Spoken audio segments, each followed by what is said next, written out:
Well, welcome everyone. Thank you for joining us. My name is Lauren Nye. I'm the Associate Curator here at the Hunter.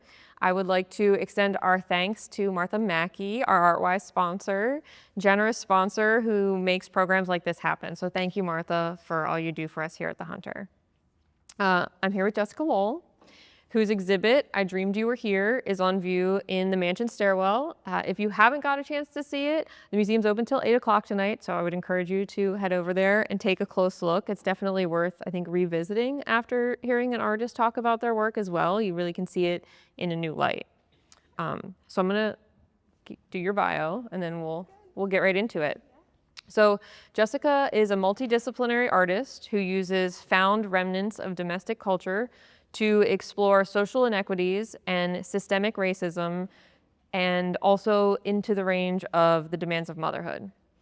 Born and raised in Minneapolis, Minnesota, she graduated from the Kansas City Art Institute and received her MFA from the University of Georgia. Her work has been featured in the New York Times T Magazine, New American Paintings, Vogue, Art News, and has been widely exhibited nationally and internationally. She has held residencies at the Vermont Studio Center, the Hambridge Center, and in our very own Chattanooga-based Stoveworks. She is currently an associate professor of art and chair of the Art History, and Visual Studies Department at the University of the South in Sewanee. So please join me in welcoming Jessica.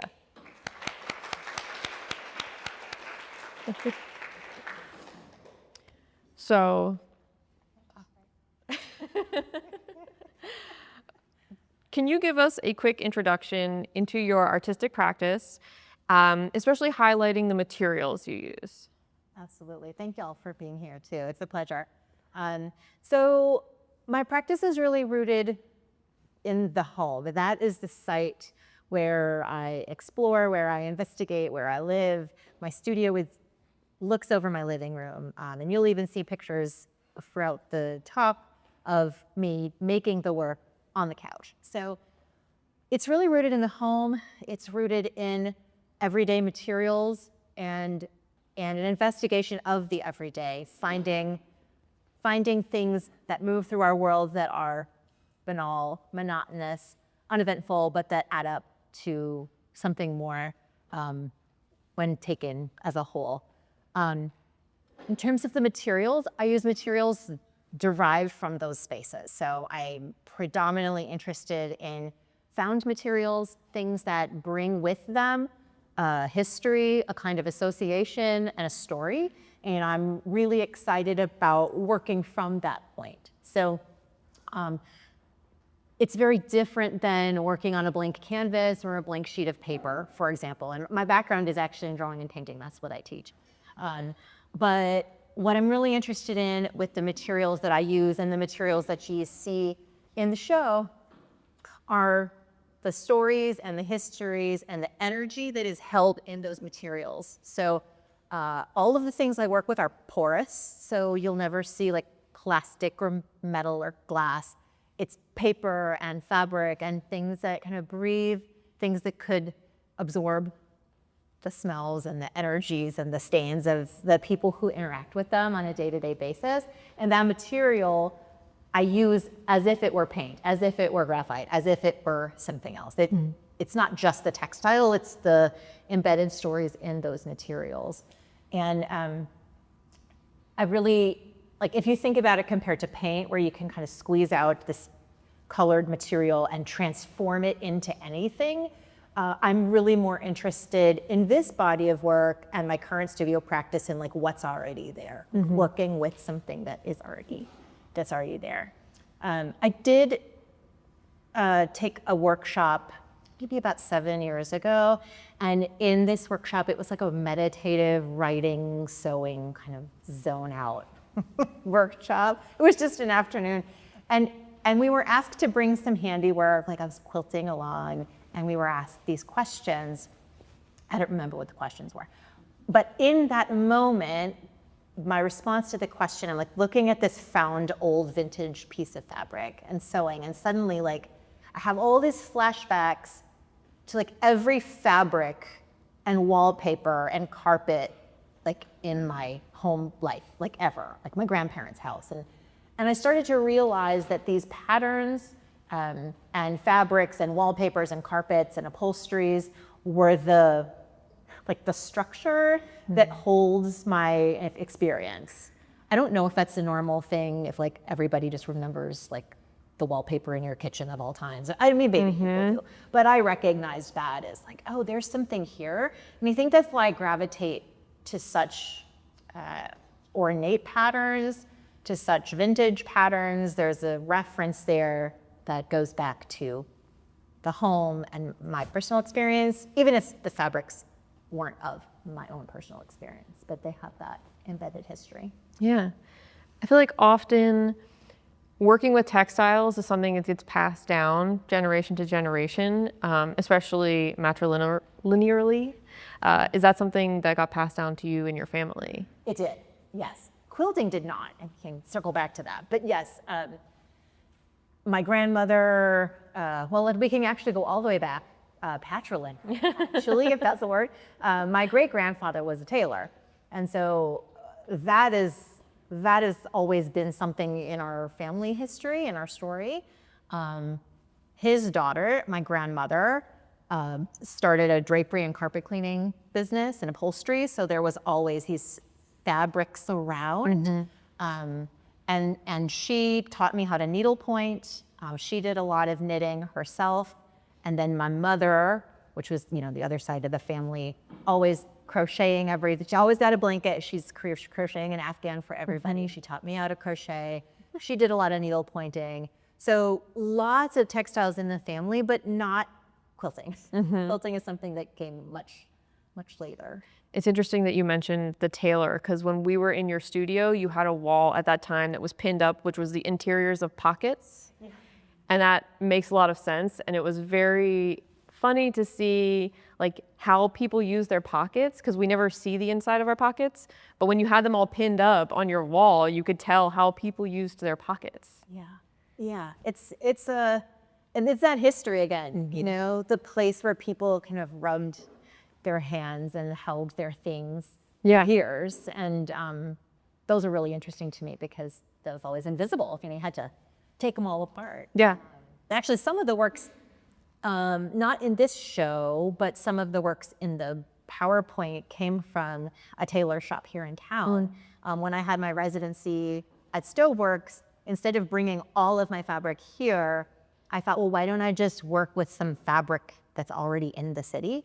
And so I went to, I can't remember the name. There's a tailor shop right downtown, and they gave me all these scraps, and they were going to throw them away, and I just, Camille, thank you. Yes, they gave me the bagfuls of off cuttings, and I used them in my residency. So there's if I can see them, I'll point them out. What those tailor scraps turned into. So in the mansion stairwell, the major piece that wraps up the stairs, it's called Of Grief and Getting Past It. It's this large site-specific installation that was made especially for this space. I'm curious, because it's such an unusual and unique architectural space, it kind of is the place that leads us into the mansion as visitors to the museum. Like, where did you begin with working with such a tricky space? That's a great question. So the piece that's central when you walk into the exhibition, the pink party piece, I knew I wanted to make more work along those lines. I knew I couldn't make one giant piece, so just, logistically, I knew I would have to break it into smaller pieces. My studio's not large enough, all of that kind of stuff. So first I really started with the structure of the space. But conceptually, because my work is so rooted in the home, I love the idea that this space takes you into a former home. Yeah. So that was definitely inspirational. With the piece, the inspiration for that work, it was really rooted in this balance between feeling absolutely overwhelmed and feeling like very grateful for all of the wonderful, beautiful things in the world, and yet having this constant heaviness above us. So I knew that I wanted the top of the installation to feel very heavy and busy and dark, almost like rain clouds. There's like a kind of stormy, interconnected network that would just hang above our heads. And then actually, as it came closer to us, it became like lovelier, lighter, clearer, like not as congested. And so I was thinking a lot about how the viewer would move through that space. I knew I hadn't made a piece that was green before, and so I knew that I wanted on the tall wall this like verdant green, like field of green that just seems like a color that we associate with growth, renewal. It doesn't have a real heavy vibe, a heavy connotation to it that would just feel very alive. So I started with greens. And then there was a period of time where, honestly, as we started making the work that went in the actual stair part of the exhibition, I actually, I was with my undergraduate research fellows in the studio, and I didn't know what colors to do next. I really had to make sure that I wasn't going to make a rainbow. I didn't want it to turn into a full spectrum that has other associations that were different from what I was interested in.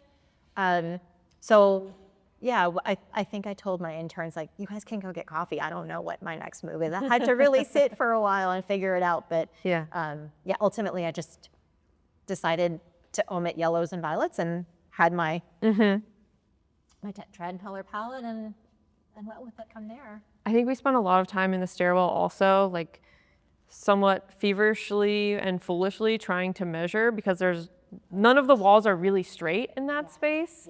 So we were trying to do all this math, but I don't know if it fully worked out, but it seemed like... Well, your measurements that you gave me were extremely important, and I haven't taken a math class maybe since high school. So I actually reached out to my colleagues in the math department and asked them to help me figure out how high I needed each banner to be. I couldn't do it on my own. Yeah, because you can, I think it'll come up here shortly, but you can see like it is truly wraps around you and you're enveloped by it when you're in the stairwell.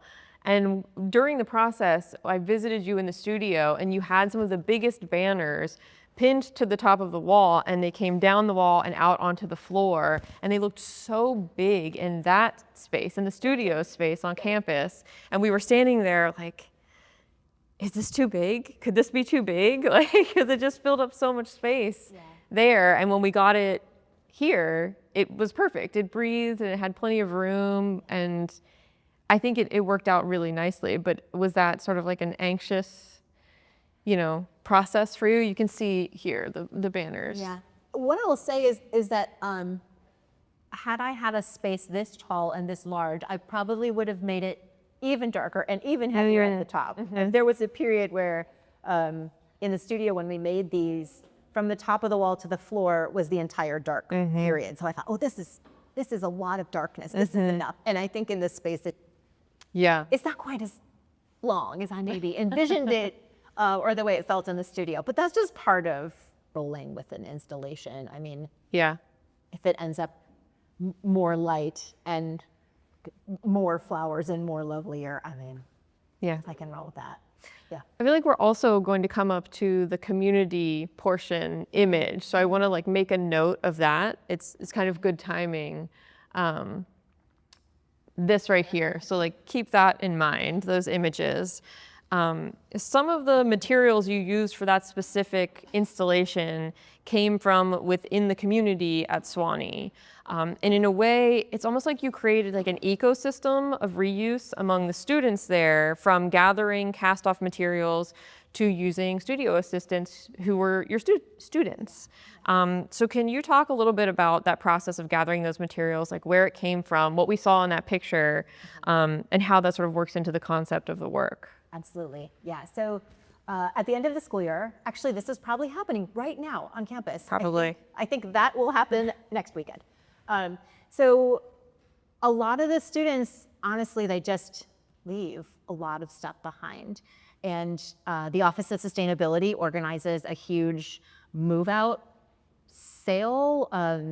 It's almost like a giant thrift store where they collect everything that the students have left over in the dorms and in the living spaces, and they organize it by size, by object, and then they invite people from the community to come in. But it is an exorbitant amount of waste. It is, there is a lot of, the best way to say this, there's a lot of people that can let go of a lot of things.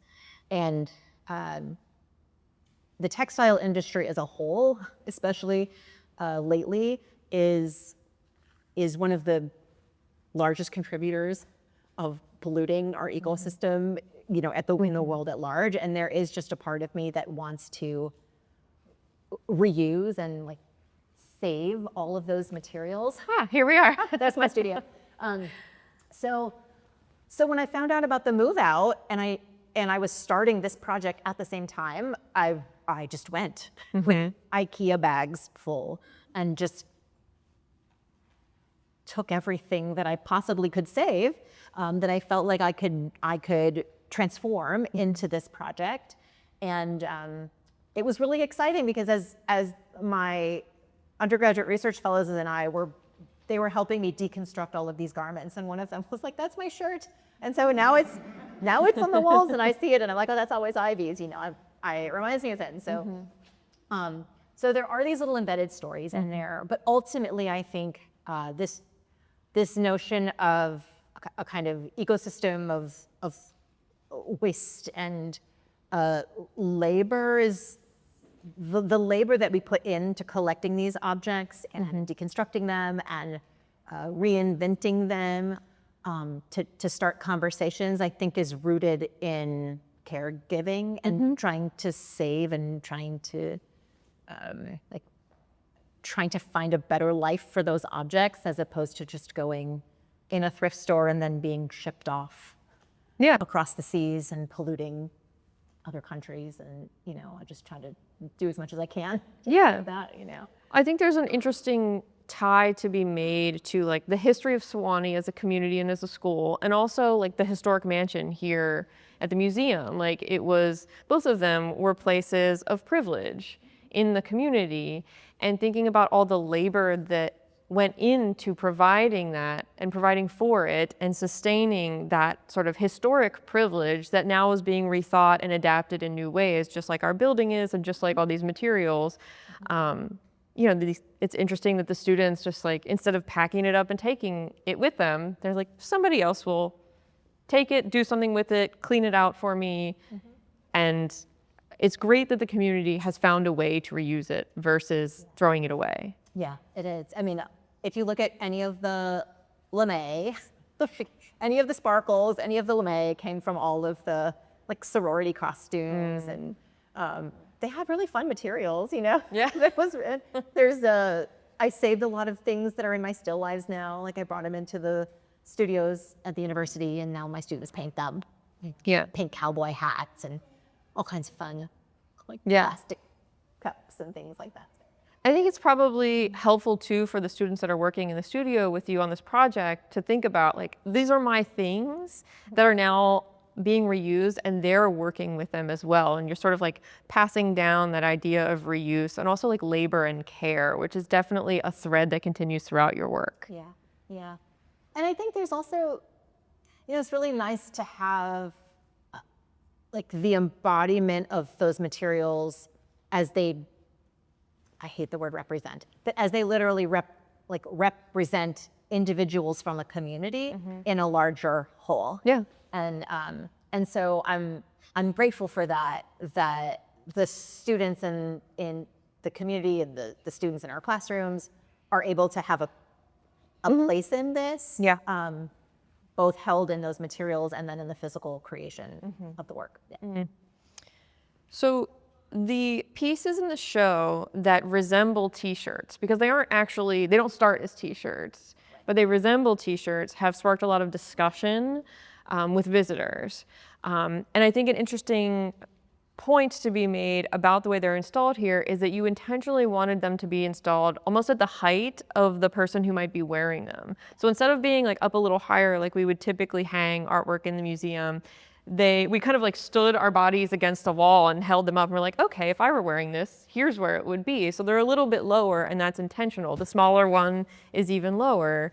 But each one of them has a saying. And like, can you sort of talk a little bit about how you decide what those sayings and like sort of what they are reflections of? Yeah. So the shirts were to just be like really honest about the experience that those came from. I was very upset. I needed an apology from someone I knew I was never going to get. And I just thought, well, I'm just going to make it. I'm going to make it, and I'm going to put their body here, and they're going to say to me that they're sorry. You know, it was a very, it was just, I need to manifest what I need to hear kind of a thing. So that's where those really started. But in the kind of overwhelming heaviness of the world, both on a large scale in terms of interpersonal relationships, and then in the smaller, just day-to-day life, all of which is represented in the gallery, I just kind of, I found myself just wanting somebody to get it, somebody to feel aligned with. Mm-hmm. And honestly, the person in a myriad of these situations, one in particular that I really couldn't vocalize so much was my grandmother, who had passed away, who always was that person. She was always the person that would give you that affirmation. And that's who the show is named after. So when I say I dreamed you were here, I'm literally talking about my grandmother. But it is also that sense like, I wish you were with me. I wish we were together. I wish we were aligned.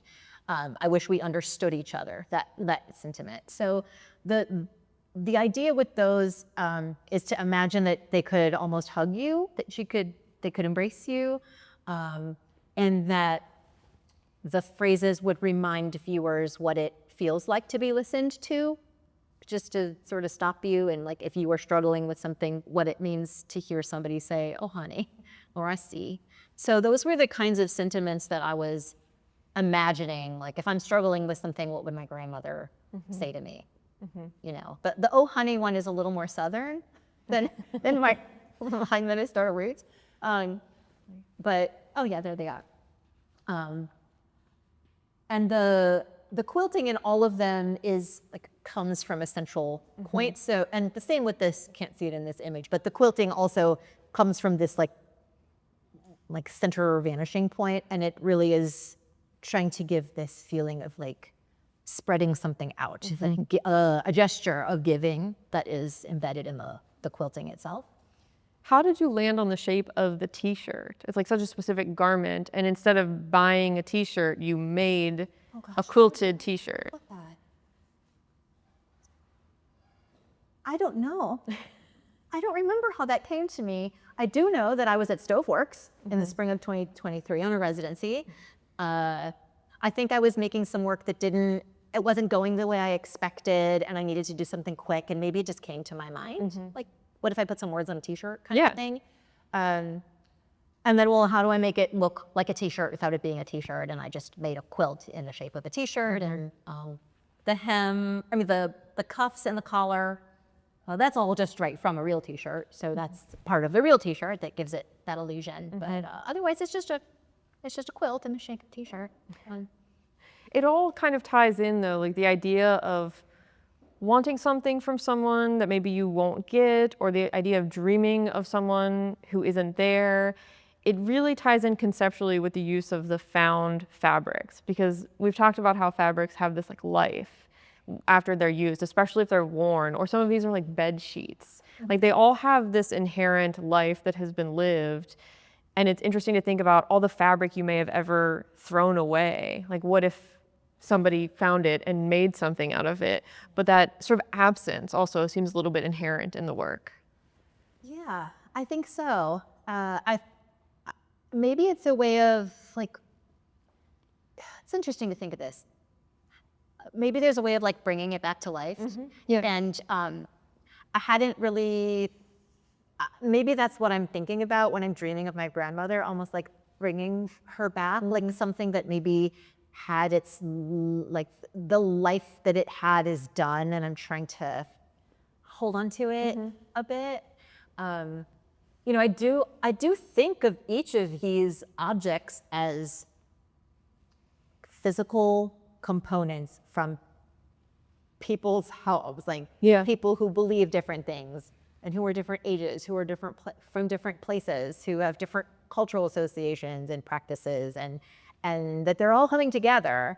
And from far away, you know, they do something on a macro level, and then individually, I can still say like, oh, that's a swim. Those are swim trunks, and that's a washcloth, and that's my grandmother's bed sheet, or something like that.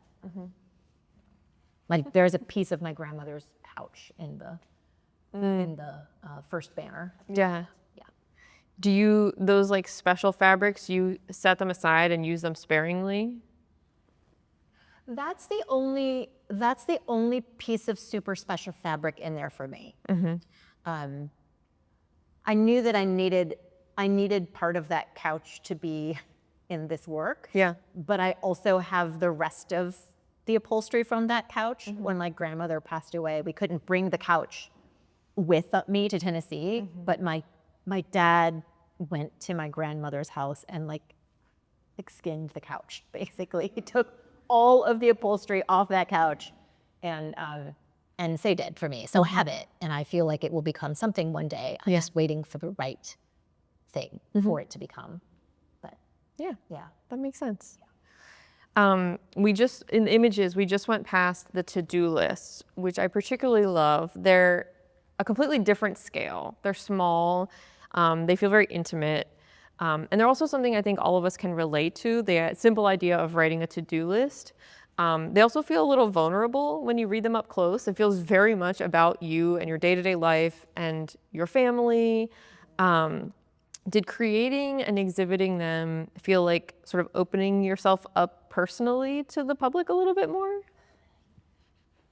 I don't think I thought about it, honestly. Yeah. I see it now. Yeah. It's here. But I didn't think about it on the front end. I had made these to-do lists. I didn't know what I would do with them. I thought maybe I'd put them into a book one day. When I just needed something small physically to do with that wasn't requiring a lot of cerebral thought, I would just, well, I guess I could embroider that, you know? Yeah. And then Nandini saw them in the studio visit, and she's the one who really like believed in the power of those things in a way that I didn't see or know. And so I really credit her vision for that, for bringing those to life in a way. It is very vulnerable, but there's nothing there, I think, that goes too far. I think it's the things there are parts of everyday life. Yeah. Most of them are completely banal, like taking the chicken out of the freezer, but there are some that are heavier, you know, dealing with aging parents or, you know, frustrations at work or things like that. But I don't think I really realized how much people would relate to them. I really didn't know that would happen. Yeah. I think people really are interested in reading them and finding things that they specifically relate to and say like, oh, that's on my to-do list. But also one thing, if you spend the time to look through them, and something we sort of talked about as we were laying them out to install, some places you see the same thing show up on multiple lists. It's like, oh, still haven't done that thing. Let me move it to the next list, and then move it to the next list. And then you see it finally crossed out. Yeah. So you're sort of seeing like your time as well. It is. Some of the things show like the rhythm of the academic year.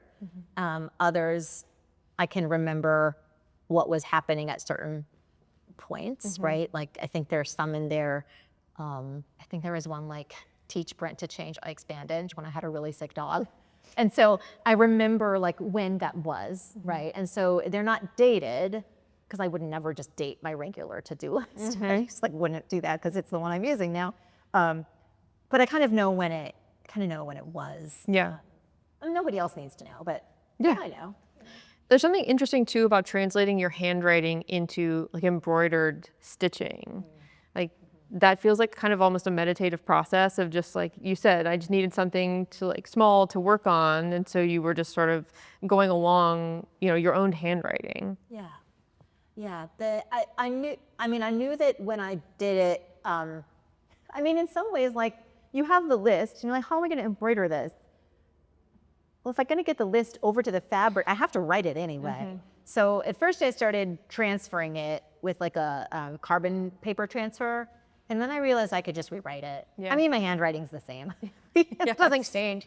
But it does, I think, tell the story of one person's ongoing list, because the handwriting is consistent through all of them. So instead of it feeling like a collection of to-do lists from different homes, the way that the large installation might feel, or what the quilts might feel, it really does focus on one singular, like a day in the life kind of thing. Absolutely. So while we were discussing and planning the installation, we talked a lot about different sources of inspiration and how they come from unexpected places sometimes. Can you sort of share some of your biggest inspirations and motivations in your studio practice? Like maybe things that you wouldn't necessarily think of when you looked at the work, or things that are on your mind as you're working. Yeah, I think the biggest inspirations come from like the injustices in the world and the things that I feel compelled to address and change. So those things are just up there, like percolating, like in the crock pot of my mind, until I see the physical material that allows me to like get the idea out, or until I have the time. Most of those things are just popping up on a daily basis. So, and a lot of them are again, like very logistical. So moving from a scale that was very large, I needed something very quick.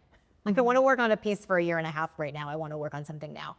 And so, oh, here it is, perfect. So this is like a LL Lean catalog, right, that came in the mail. Yeah. So it's like, well, I can just use this piece of junk mail, and there's fabric in there. I could just cut out the fabric and make a quilt that's just photographs of fabric. And I don't have to sew, and there's more. And I don't have to, like, oh, here's a stack of towels and a stack of swimsuits. Like, this is like a strip set in quilting. I can just turn it on a 45-degree angle, like, turn it into a Lone Star quilt block, So those things in the everyday world are swirling around me. And then there's other times where I'm like on the hunt for something, right? So with the May We All Come Back as Flowers piece, which is at the top of the stairwell, we knew that we wanted all of these flowers in the stairwell to like coalesce into this big floral wreath, but I didn't know what it was going to say, right? Like all the other ones I made like that, I knew what I wanted to say, but I didn't really know yet. I was like, what am I going to say here? And I was just sort of had my feelers out. And I was reading Ross Gay's Book of Delights, and one of his chapters, he talks about Stevie Wonder's song. I Wish I Could Come Back as a Flower. I don't know if that's the exact title. And I thought, oh my God, that's it. And then it was like, if we all came back as flowers, there's this like regeneration. And then if that's the last thing we hear, like every flower in that whole show is like a person that has like come back to spread the sweetness of love. I think that's what the song says, right? I wish I could come back as a flower to spread the sweetness of love. I mean, I couldn't come up with that on my own. Again, I think maybe it's rooted in this, I just tend to work better when I respond to things that already exist. That white sheet of paper, white blank canvas is really hard for me to start from there. So songs, catalogs, what were some of the other things we talked about? I feel like, we certainly talked about political stuff. We talked a lot about like labor and sort of like the invisible labor that is often done by women in the home, but also sort of the way that's passed down in the family. Like, I feel like we just talked a lot about domesticity in general, like thinking about how that is exchanged and really like passed through the family. And sometimes that's in textile kind of work. Sometimes that's in a very functional day-to-day tasks that isn't really always appreciated or valued in a creative way, even. Yeah, I feel very strongly that there are, like, it is an injustice, especially when women give of themselves and do not like receive or have any kind of acknowledgement. And so my sense is that I want to provide that for people, and not just women, but anybody who is doing the work. I want to be the person that says like, I see what you're doing and it is great.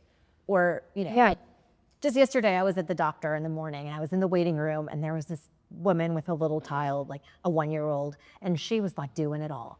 And it gave me an idea for a work. Like, I haven't made them yet, but it's just something like that, like sitting in the doctor's office waiting room and observing a mother. I'm like, I got it. I know what needs to be done. Yeah. You know? Yeah, because once you start thinking about that, not just in your own life, but sort of historically, the way that is exchanged, you start seeing it more and more day to day as well, I think. And you start recognizing it and appreciating it in others when you do see it. Yeah, and I think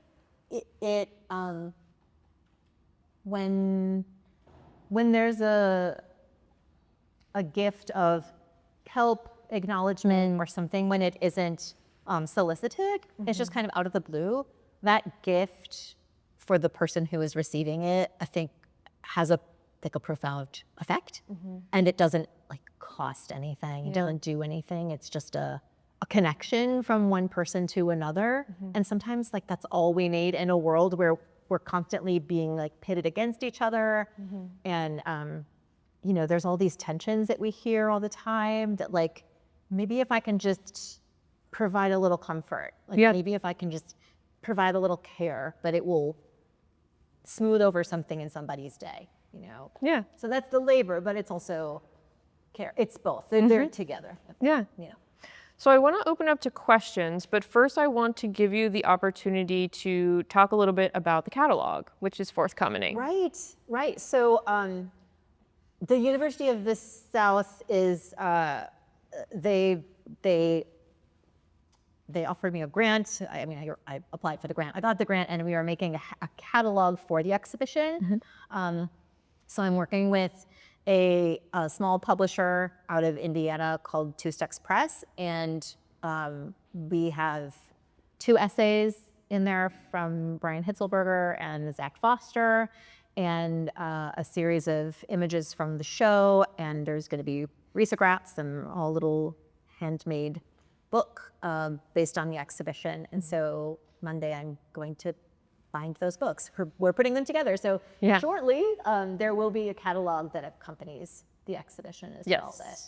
So we will have it in the gift shop whenever they're ready. I also love the idea of you hand binding these books. It feels very appropriate. Yeah. So How you gotta do it. be on the lookout for that. We'll make sure to send out updates whenever the catalog is available.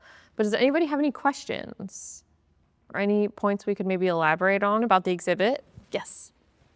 Yeah, that's a great question. So thank you for that. The question was how did I get started with quilting? Am I self-taught? I'm not self-taught. I did take a couple workshops to build up those skills. When I was in graduate school, because I was making work about the home, the quilt became an object that made sense. I literally went to the library, I checked out a book, I got out a sewing machine and tried to make it happen. It was a terrible quilt. The piece didn't even finish getting made. It was just not worth it. But I enjoyed making it. And then in 2014, I had an exhibition at the Knoxville Museum of Art, and there was this big, kind of like a big fabric explosion installation. It was like lots and lots of fabric. And I needed to cover the wall. And I thought, well, I think if I learn how to make a quilt, I can get the fabric on the wall in the way I needed to. So I took a 1-week workshop at Aerolont School of Arts and Crafts in Gatlinburg. Kim Eichler-Messmer taught that. It was fantastic. So 1-week workshop really got me going. And then the next year, I took another 1-week workshop from Luke Haynes at Aerolont again. And from there, it was just, if I need to do something, I need to figure out how to do it. So I'd take a workshop to acquire a particular skill. So it was really just like individual classes. And then I think I could just apply those skills compositionally the way I would think about my work as a painter. Any other questions? My cousins did not care about the couch, but my uncle did. So my uncle, who is my grandmother's son, he lives in Washington, D.C., and so he took the armchair. So he has the armchair, and then he got another love seat. So the love seat is a different pattern, but I have the upholstery that was left over from the love seat. But no, I think I kind of won the argument for the couch, the fabric on the couch, just because of my practice, but also the amazing thing about this upholstery is that it's a pattern of a Raydon still life. I know, it was amazing. So like bright teal fabric and then all these flowers, but it's based on a Raydon painting. And so I think I just won the battle. Like there's not other, like my other cousins, that's not really where their primary interests lie. So yeah, so that was easy. I think if I had to guess, no one said this to me, but if I had to guess, I'd think that they would be like grateful that it's landed. They know I'll take care of it. They know I'll take care of it. So. I do think there's something to be said about, like you mentioned, like in everyone's memory, I think somebody can remember a wallpaper, a couch upholstery. Mine is like from my grandparents' house. Like everybody has something in there that like they'll never forget. And it's usually a somewhat heinous pattern. Like, but it's there, and like you see a picture of it and you're like, oh, there it is, that couch or that wallpaper or that tile pattern. Like it definitely gets burned into our minds, and we can't always save it. So it's nice that you were able to. Yeah, and I mean, it's still in a box. You know how you said, like, what do you do with these fabrics that are special? Like, I feel like it has such gravitas to me that I don't know what to do with it yet. Yeah. Like, I just don't know yet. It's too special to do something with yet, so it just sits there till I figure it out.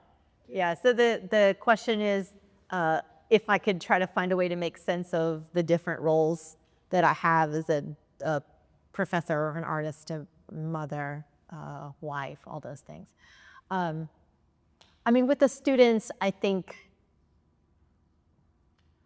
when the academic year is ongoing, the engagement with the students is the part that occupies the most time, but I'm able to shape those conversations in ways that I also find very fruitful. Like if, obviously I get to curate the classes, so I can infuse things that I would find valuable to engage with my students about.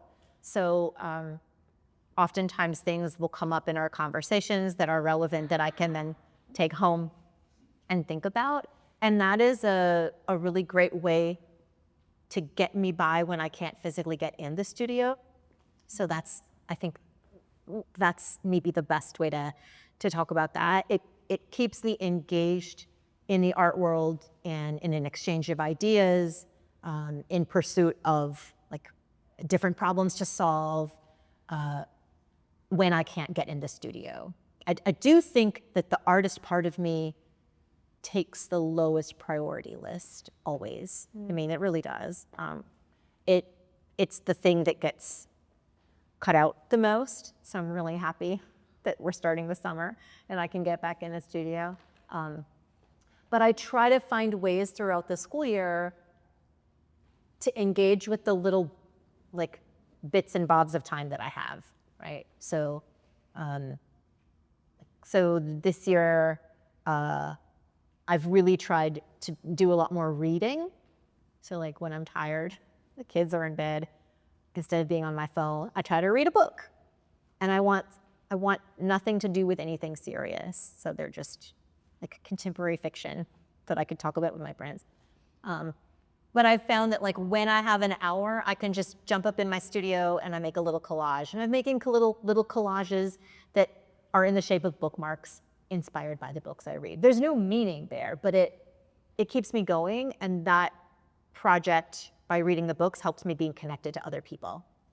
I think, what other relationships? I mean, I think in terms of my role as a wife, as a mother, the best example of how those roles like come together was the series I did during my artist residency in motherhood, which I did when Malcolm was born. And so that was almost 10 years ago. And this is, if you don't know what the artist residency in Motherhood is. It's a beautiful in-home residency designed by Linka Clayton, and it allows you and encourages you to create your studio practice in conjunction with your role as a mother. And so instead of thinking about your studio space or your studio as like something you have to disconnect from your roles as mother, wife, professor, etc., and do it over here on the side, which I do kind of default to, that particular residency encouraged you to find a way to do them together. So I don't have any images of those here, but on my Instagram feed and on my website, I do have them. And I would just take pictures of like